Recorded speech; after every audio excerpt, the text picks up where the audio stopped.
ഇരിക്കും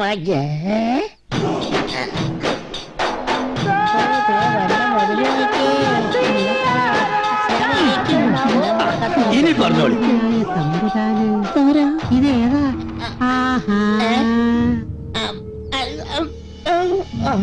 നമ്മളാണ് ഹാജി മുഹമ്മദ് ഹാജി, കുമ്മങ്കണ്ടത്ത് മുഹമ്മദ് ഹാജി. പടച്ചോലേ, നിങ്ങളാണോ പുറത്ത് കാക്കനെ ആട്ടിക്കൊണ്ടിരുന്ന കാക്ക? ആ കാക്കയാണോ ഈ കാക്ക? നമുക്ക് വിശ്വസിക്കാൻ കഴിയുന്നില്ല. നിങ്ങൾ ചിരിക്കാതെ കാര്യം പറയും. പറയാ ഹാജിയാരെ, പട്ടാമ്പി നേർച്ച വരാൻ പോണല്ല. നേർച്ച കൂടാനായിട്ട് പള്ളി പരിസരത്ത് വന്നാണ്. അപ്പോഴാണ് ഞാൻ ഹാജിയാരുടെ 4ാമത്തെ ബീവി മതം മാറി വന്ന പുള്ളയാണ്.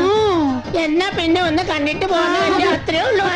എന്നാ പിന്നെ ഞങ്ങള് പിന്നാമ്പുറത്തൂടെ. എന്തിന് പിന്നാമ്പുറത്തോടാക്കണം? മുന്നാമ്പുറത്തോട് തന്നെ പോയിക്കോളി. ഓളിപ്പം മുടിയില് പോയക്കണ സമയ. മുടിയില് അച്ഛല്ലേ